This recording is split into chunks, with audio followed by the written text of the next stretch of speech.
I have always been intrigued by this particular tale. Certain iconic and haunting images led my 15-year-old self to purchase what I thought was the 1922 picture on DVD. It turned out to be the 1979 Werner Herzog directed feature, chilling visuals of which remained etched in my mind. In late 2015, I viewed what would become a top 50 or so film of mine at the cinema. The Robert Eggers directed The Witch.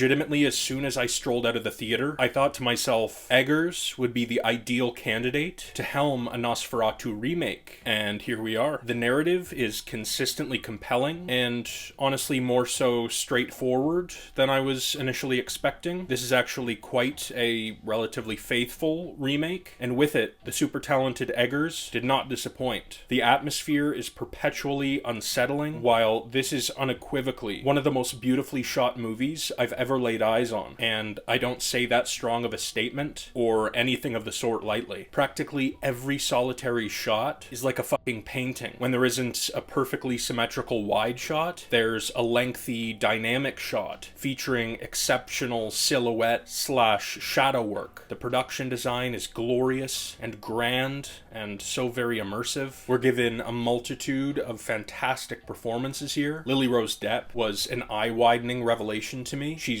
simply brilliant, so emotionally vulnerable, whilst her physical work is sublime and so admirable. Nicholas Hoult, having first appeared on my radar back in 2002 via About a Boy, does a stupendous job, which only enhances my anticipation for his villainous turn as Lex Luthor in James Gunn's upcoming Superman flick. Aaron Taylor-Johnson truly impressed me in the role of Friedrich Harding, who is forced to endure a particularly tragic emotional journey. Simon McBurney is excellent and committed in his wonderfully twisted portrayal of Herr Nock, and while I was admittedly bumped by a couple questionable accent-centric moments, Willem Dafoe does a great job in this Von Franz role. I dig the unique energy he brings to this eccentric part when compared to the rest of the cast, which includes the forever captivating Ralph Ineson, who did a sensational job in the aforementioned 2015 Eggers picture The Witch, though the real spooky star of the show is the legendary Count Orlok.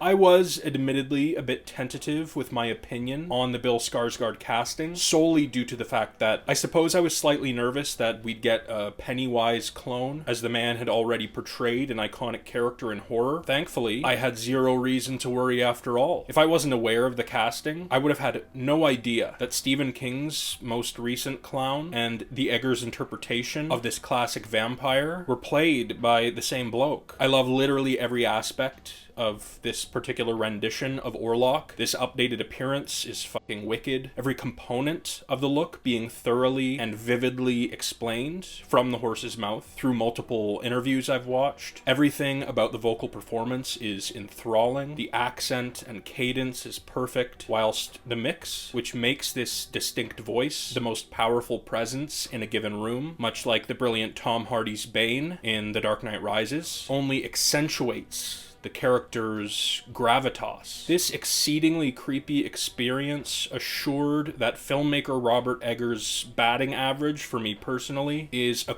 cool 1,000, following two big league swings and hits, though The Witch is still my favorite of the two. My ass still, preferably sooner rather than later, needs to check out 2019's The Lighthouse and 2022's The Northman, while I'm very much looking forward to seeing what the atmosphere aficionado brings to the big screen in the future.